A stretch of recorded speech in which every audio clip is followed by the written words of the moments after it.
Marcos capítulo 14, versículo 12, está escrito assim: no primeiro dia da festa dos pães asmos, quando sacrificava a Páscoa, disseram-lhe os discípulos: aonde queres que vamos fazer os preparativos para comer a Páscoa? Amém? Poder se assentar em nome de Jesus. Se assente. Aleluias.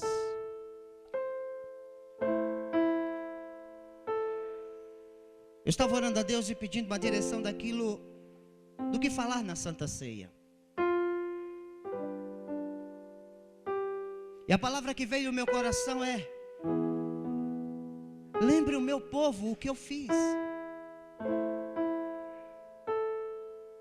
E é por isso que a Santa Ceia foi colocada, foi instituída para a lembrança. Está escrito em Coríntios 11 que nós devemos fazer em memória do Senhor, participar do corpo e do sangue de Cristo. E nós devemos jamais esquecer. E eu quero falar hoje da mesa ao túmulo. Quero fazer um resumo do que aconteceu na quinta-feira até o domingo. É uma reflexão. Mas para que nós possamos entender aquilo que o Senhor nos está falando, no texto que nós lemos, no primeiro dia da festa dos pães asmos, quando sacrificavam a Páscoa, Jesus andou 33 anos sobre essa terra e 3 anos e meio ministrando a palavra. E no penúltimo dia da sua vida na terra, Ele vai fazer algo interessante. Os historiadores dizem, os estudiosos dizem que se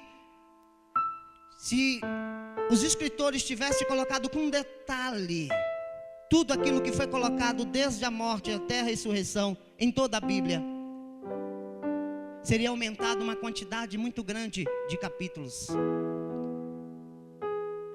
E o Senhor, sabendo que o dia estava próximo, Ele dá a ordem a um discípulo, a 2 discípulos, para irem atrás de um homem,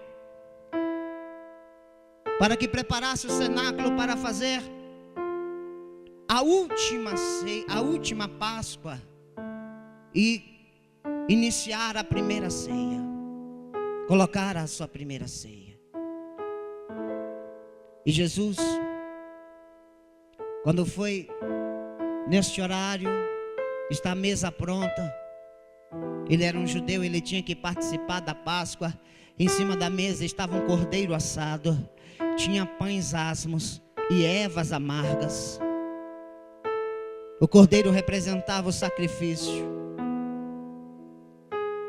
As ervas amargas representavam a amargura do povo no deserto, no Egito. E Jesus prepara aquela ceia. E Ele olha para os 12. E Ele começa a dizer que um daqueles 12 irá trair Ele. E depois da Santa Ceia, Jesus canta louvores ao Senhor. Sai do cenáculo, desce a ladeira de Jerusalém, sobe o Monte das Oliveiras e vai orar. E Ele começa a orar. Deixa seus discípulos em um canto e vai orar no outro. E pela primeira vez, Jesus coloca o rosto no pó da terra. E Ele está angustiado, porque agora Ele está no Getsemane. Ele está no lugar da prensa do azeite. E Ele está angustiado ali naquela noite. E Ele ora e clama. e diz: Pai, se for possível, passa de mim esse cálice. E durante 3 vezes ele faz a mesma oração, e no final ele diz: que não seja feita a minha vontade, Pai, mas seja feita a sua. E o que nós aprendemos, que Deus muitas vezes nos deixa com sacrifícios para se fazer, porque é a vontade do Pai. E quando é por volta de 3 horas da manhã, ele levanta, acorda os discípulos e diz: aquele que me traiu está chegando. E de repente, entre os pés de oliveiras, luzes começam a aparecer. São 600 homens subindo, boa parte da guarda do templo. Na frente vai Judas, atrás Malco, o auxiliar do sumo sacerdote. E no meio daquela escuridão, eles gritam, eles dizem: quem é Jesus? E Jesus diz: sou eu.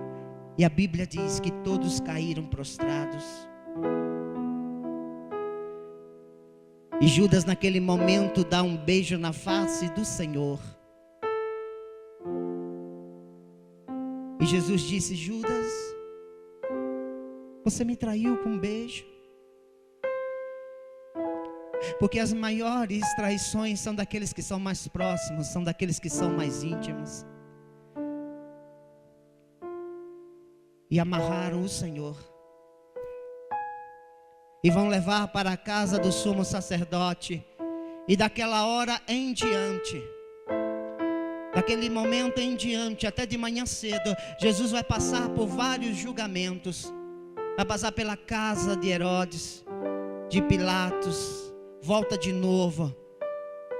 E naqueles momentos ele começa a apanhar. Ele começa a tomar soco no rosto. As pessoas colocaram sobre a sua cabeça um saco e batiam dizendo: você não é o Cristo, fala quem te bateu. E bateram o mestre. E o mestre apanhou tanto. Ele apanhou tanto. E ele não falou nada. Ele não revidou nada. Porque ele está ali para cumprir o propósito de Deus. E há momentos na nossa vida que faz parte do propósito de Deus, se nós passarmos por dificuldades.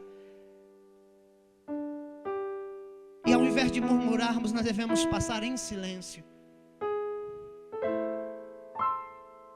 E ele está apanhando. E agora já é sexta-feira, o dia mais importante para um judeu. Essa sexta-feira é importante, porque chega-se o dia do Yom Kippur. O Yom Kippur acontece uma vez no ano, geralmente no meio de setembro, no mês de setembro, entre 10, 12, 15. E o dia de Yom Kippur é o dia do perdão.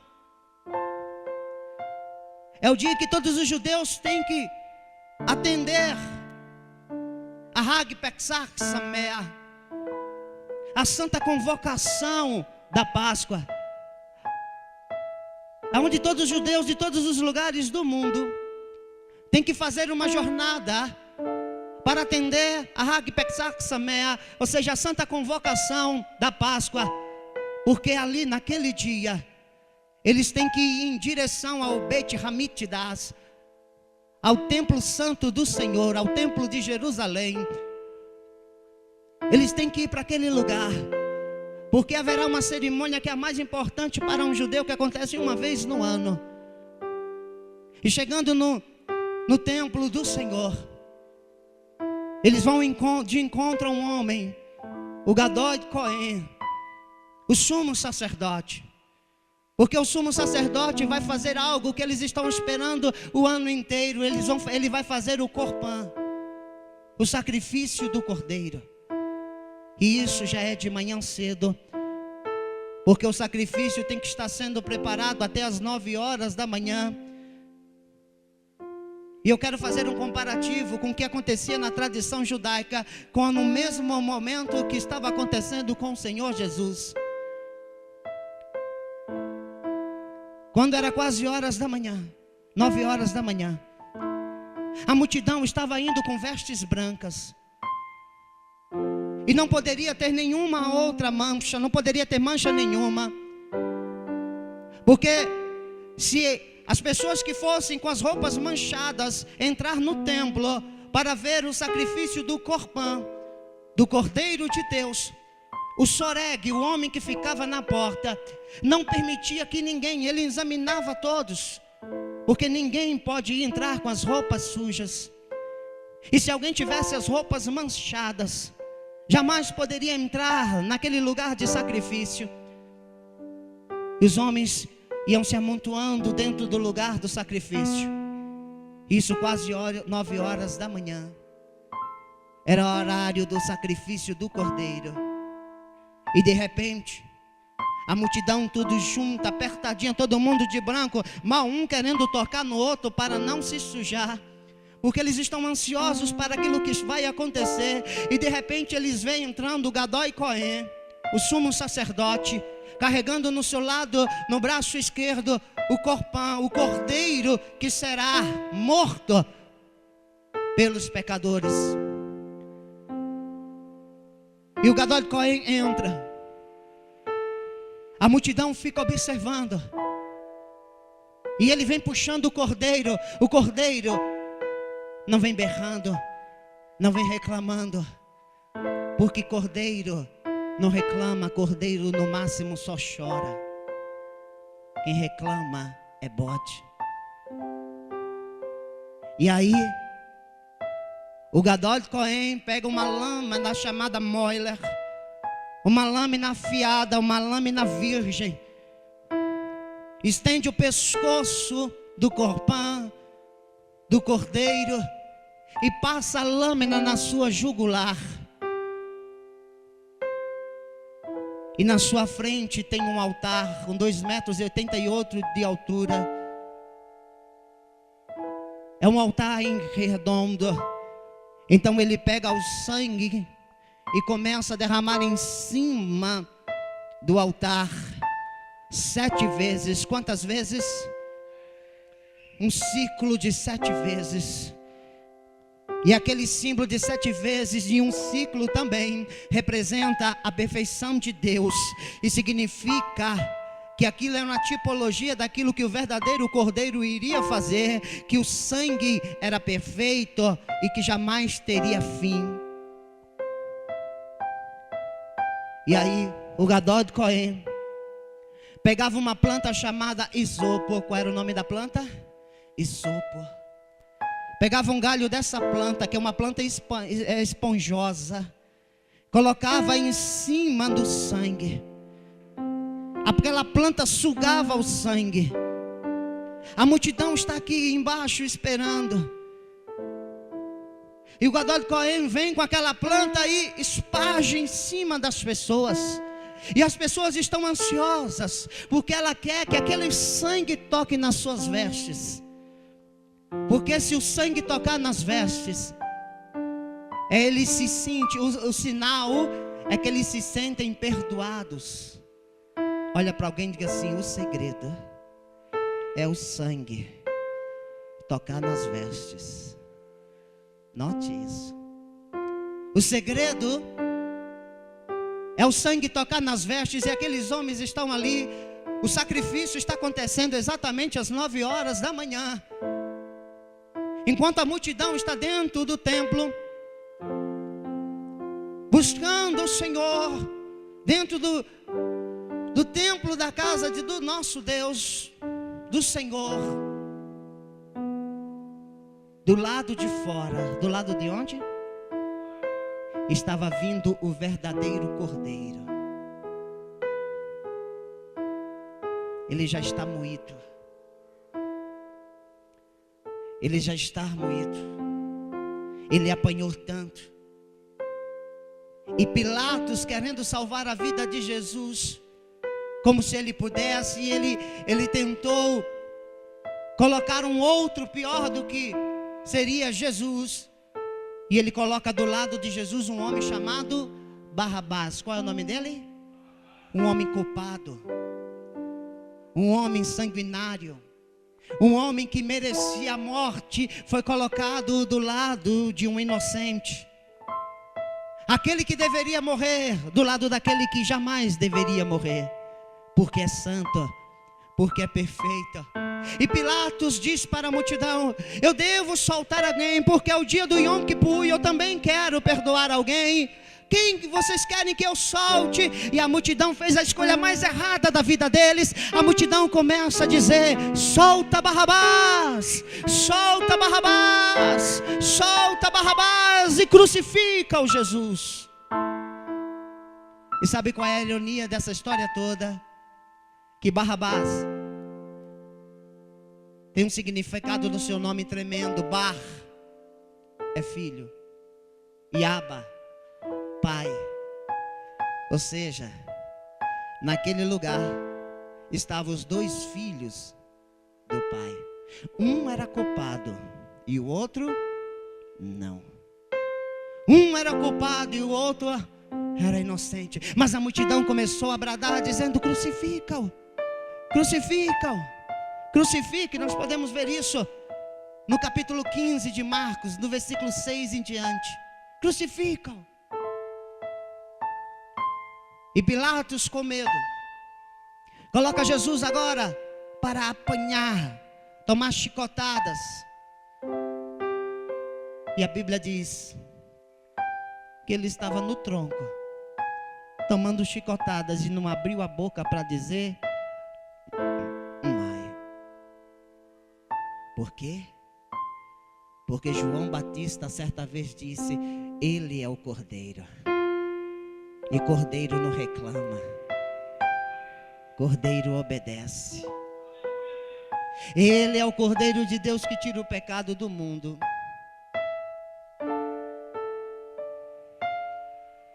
E bateram tanto nele, rasgaram as suas costas, colocaram uma coroa de espinhos sobre a sua cabeça.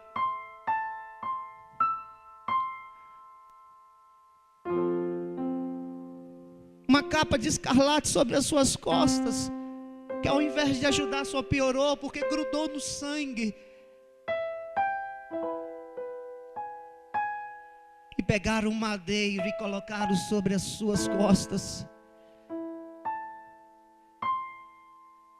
O madeiro que foi tirado da casa do seu pai José, porque está escrito em Esdras que aquele que falasse contra o templo, contra o Altíssimo, teria que ser crucificado, e o travessão teria que ser tirado da sua própria casa. E a acusação que foi colocada contra Jesus é porque ele dizia: eu sou Deus, eu sou filho de Deus, Deus está comigo.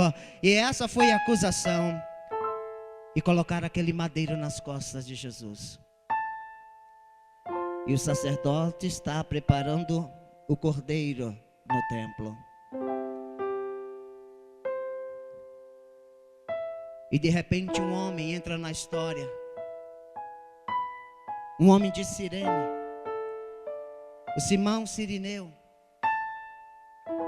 Jesus vem andando e aquele homem fica impressionado,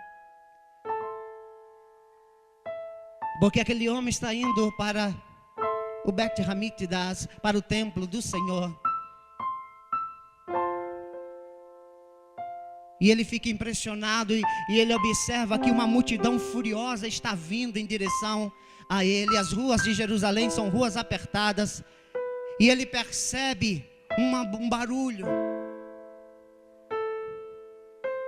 E ele vê que 12 lanças estão para cima. 6 de um lado, 6 do outro.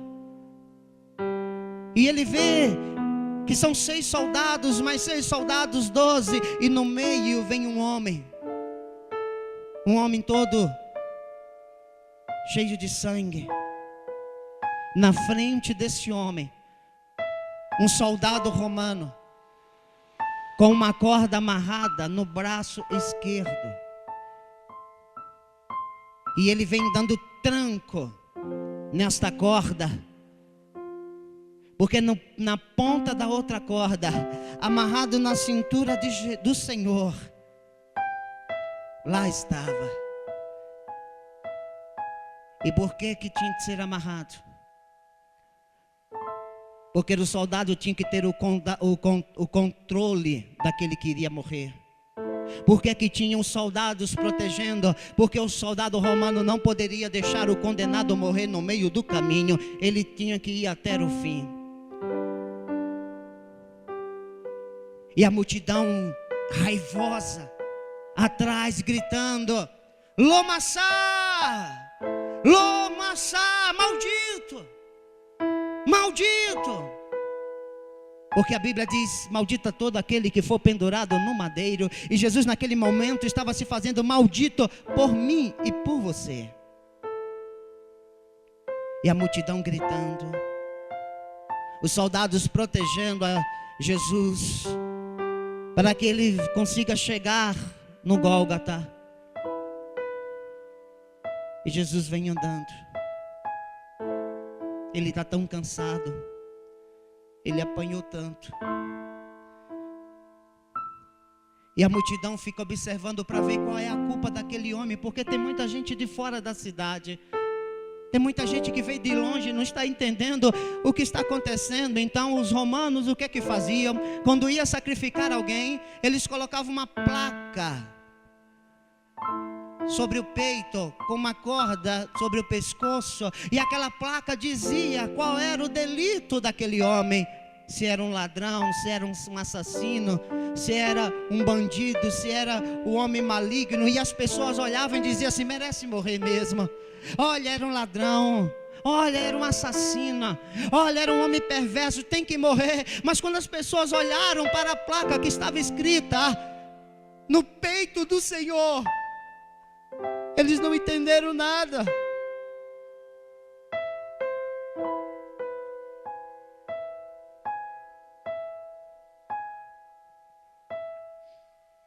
Porque estava escrito em 3 línguas: em hebraico, em grego, em latim.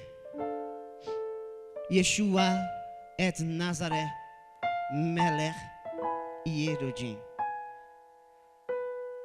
Yeshua, Jesus, et Nazaré, Jesus de Nazaré, Melech, Rei, Yerodim dos judeus. Então quando a multidão olhava para a placa que estava escrita, eles ficavam impressionados, porque não tinha condenação, mas dizia: esse é Jesus de Nazaré, o Rei dos judeus. E eles estavam sacrificando o seu próprio rei, porque eles não valorizaram aquilo que Jesus fez. A pior coisa que alguém pode fazer é não valorizar aquilo que Jesus fez. Olha para alguém e diz assim: sempre valorize o que ele fez. E Jesus vai em direção ao Gólgota. Isso já é quase 9 horas da manhã. Chegando no Gólgota, deitaram Jesus em cima do madeiro. Pegaram um prego de 18 centímetros quadrado, enferrujado, e cravaram-lhe mãos e pés. E suspenderam o Senhor entre o céu e a terra. Lembra do sacerdote? No mesmo horário, o sacerdote estava espargindo sangue sobre as pessoas. Ele estava segurando um madeiro, mas o verdadeiro Cordeiro de Deus estava pendurado naquela cruz. E o sangue dele começou a escorrer sobre aquele madeiro e tocou na terra. Enquanto a tradição dos homens queriam purificar as vestes, o que o Senhor iria fazer era muito mais profundo. Porque o Senhor iria tirar a maldição no íntimo, no cerne. O homem caiu no jardim. O homem foi feito do pó da terra daquele jardim. O pecado foi gerado naquela terra. A maldição estava naquela terra. Então quando Jesus, o sangue de Jesus escorre e toca na terra, o que ele estava dizendo: eu estou purificando não a aparência, mas eu estou purificando o íntimo de cada um. O Senhor tem tocado no teu íntimo. O sangue de Jesus tem tocado no teu íntimo, porque a Bíblia diz que você é terra, a Bíblia diz que você é pó, e é por isso que o sangue não tocou nas vestes primeiro, o sangue tocou na terra, para purificar a terra que é você, de todo o pecado. Aleluias, aleluia, aleluias. E 9 horas da manhã o Senhor estava pendurado naquela cruz, e o sacrifício do Corban estava no templo. E ele agora sente tanta dor. É uma pressão tão grande no seu corpo. Jesus começa a sentir calafrios. O seu corpo começa a tremer. Ele tem febre. A pressão dispara. Ele respira, mas não consegue expirar. Então o ar que entra não sai, o gás carbônico, que automaticamente vira água dentro dos pulmões. E de repente ele ouve um ladrão do lado esquerdo dizer: você não é o Filho de Deus, desce da cruz, salva a gente também. E o outro do lado direito fala: não, você não respeita ele. E ele fala uma coisa que salvou a sua alma. Ele disse: Senhor, quando tu entrares no teu paraíso, lembra-te de mim. Eu quero dizer que Jesus tem um paraíso para você. Jesus tem um lugar maravilhoso para você. Jesus tem uma terra que mana leite e mel para você, e não é aqui nessa terra. Você aqui só é um peregrino, você aqui só é um forasteiro. E Jesus, às 3 horas da tarde, já está tudo em trevas, já está tudo no escuro, está um breu, ninguém vê nada. E de repente Jesus vai dar um brado que deixará todos assustados. É um brado agora de terror, é um brado de angústia, quando ele brada em aramaico, dizendo: Eli, Eli, lema sabachthani, meu Deus, por que me desamparastes? A Bíblia diz no Salmo 18, que naquela hora Deus não aguentava mais ver o seu filho na cruz. Ele subiu sobre o querubim e voou sobre as asas do vento. E foi nessa hora que Jesus sentiu a distância do Pai e bateu o desespero. Porque quando nós estamos longe de Deus, só resta o desespero para nós. E quando é exatamente 3 horas da tarde, quando o segundo Corban está sendo preparado no templo, Jesus olha, contempla todas as coisas e diz: Tetelestai, perfeito, perfeitamente perfeito. E diz: Pai, nas tuas mãos eu entrego o meu espírito. E morre. Naquela hora o inferno faz festa. Naquela hora os demônios pulam. Naquela hora os demônios cantam. Naquela hora Satanás vibra dizendo: nós vencemos, nós vencemos, nós vencemos o Filho de Deus. A multidão que vê Jesus, o corpo dele naquela cruz, diz: não tem jeito, não tem como, acabou para ele, não tem mais saída. E aí pegam Jesus e colocam no túmulo e fecham o túmulo. Fecham o túmulo. Passa-se o sábado. E quando é de manhã, abra por favor em Marcos 16. Marcos 16, versículo 1. E passado o sábado, Maria Madalena, Salomé, Maria mãe de Tiago, compraram aromas para ir ungí-lo. E no primeiro dia da semana, foram ao sepulcro de manhã cedo, ao nascer do sol, e diziam umas às outras: quem nos revolverá a pedra da porta do sepulcro? E olhando viram que já a pedra estava revolvida e era muito grande. As três Marias não entenderam o que Jesus tinha falado. Elas pegaram perfumes para colocar no corpo de Jesus, mas Jesus disse: ei, esse templo vai cair, mas em 3 dias vai levantar.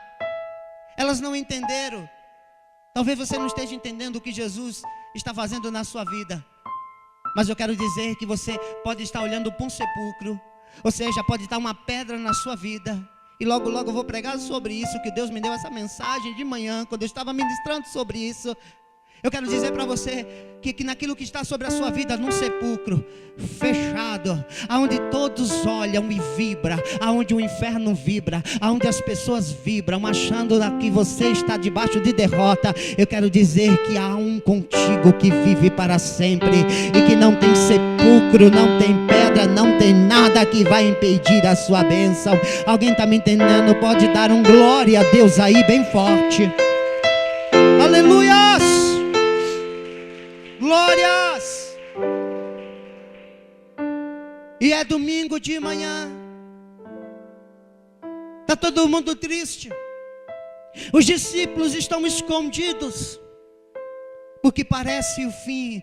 Mas eu quero dizer para você, para nós ir terminando, aquilo que parece um fim na sua vida, se estiver debaixo da direção de Deus, vai se tornar um novo começo.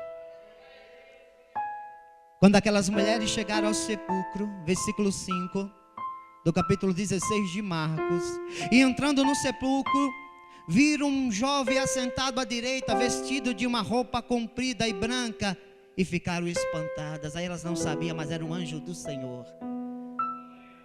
Eu quero dizer que há um anjo do Senhor, designado por Deus para guardar a sua vida, para proteger a sua vida, para abençoar a sua vida.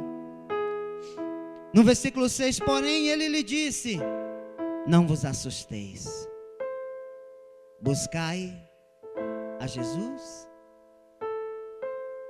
Aí o anjo dá uma paradinha, que tem uma vírgula, diz assim: o Nazareno. Dá uma paradinha porque tem uma vírgula.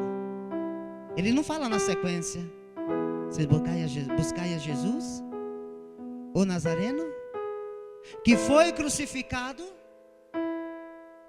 É esse que vocês estão buscando? O Nazareno?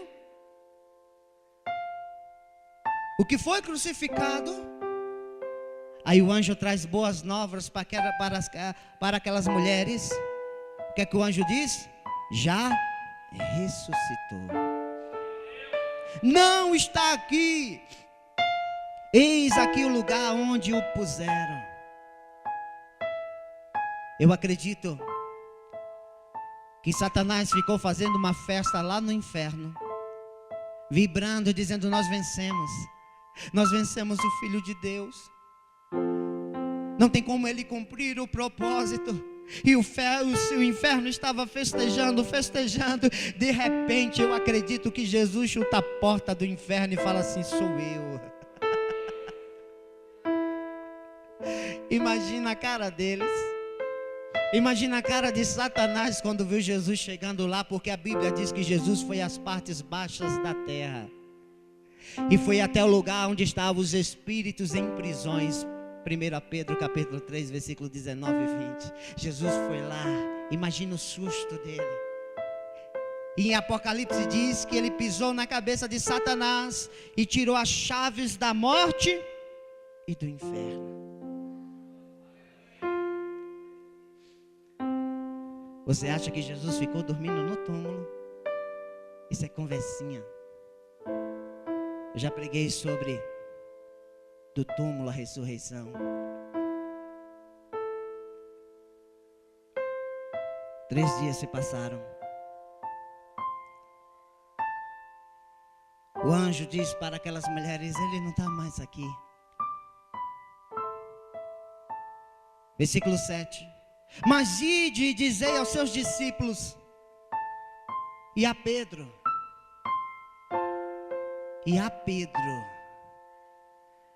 O que eu amo na Bíblia é que o anjo especifica, ó, fala para todos os discípulos, mas fala para Pedro. Eu não vou falar sobre isso, que vai virar uma nova mensagem. Não falta não, que vai ser tremendo.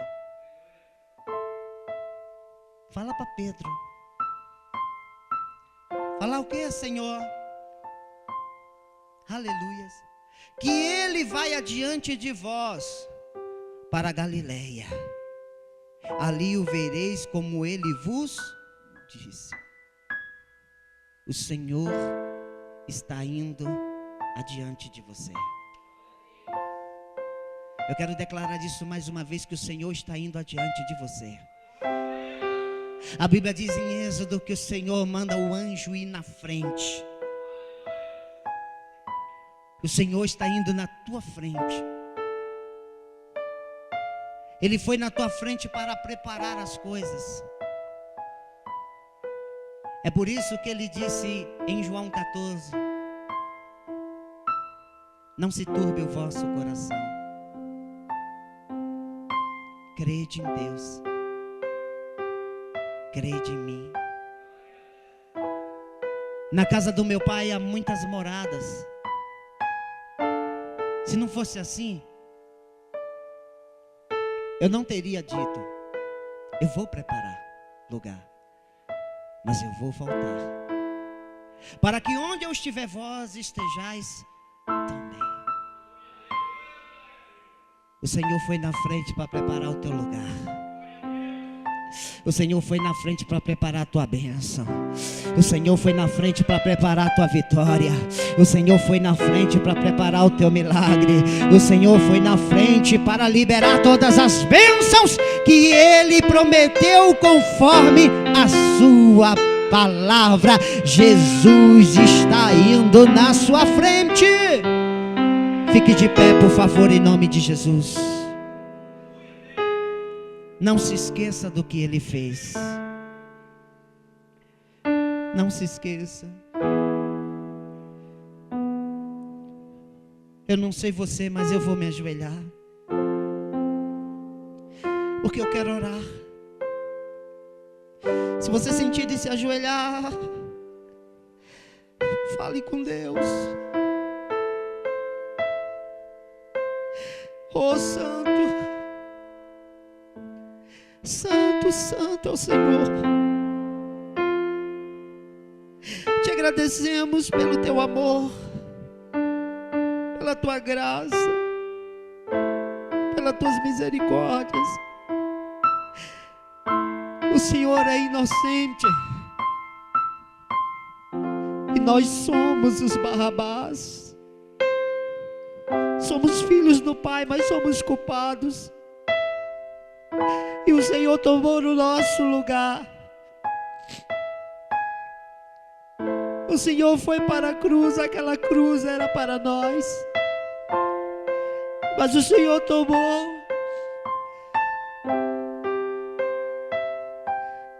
Perdoou os nossos pecados através do teu sangue.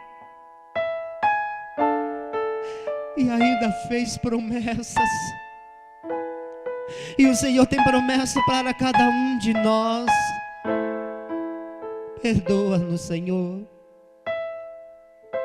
Perdoe os nossos pecados. Perdoe as nossas falhas, os nossos erros. Nos lava com teu sangue.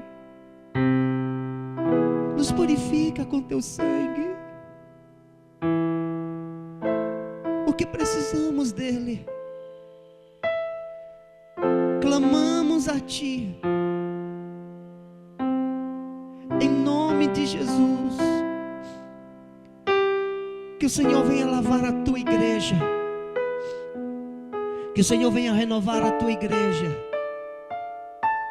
Que o Senhor venha fortalecer a tua igreja. Nós somos imperfeitos. Apesar de estarmos na tua presença, nós somos imperfeitos. Mas é o Senhor que nos aperfeiçoa. Então nos aperfeiçoe, Senhor. Damos liberdade para o Senhor nos aperfeiçoar. para que possamos estar dignos de morar naquela cidade, na Nova Jerusalém, que está preparada para cada um de nós. E isso começou no Getsemane, quando o Senhor disse: Pai, que não seja feita a minha vontade, mas seja feita a tua. E é por isso que nós iremos louvar ao Senhor. Aleluias. Se puder, fique de pé. Se não, continue de joelhos. Oh, vamos adorá-lo.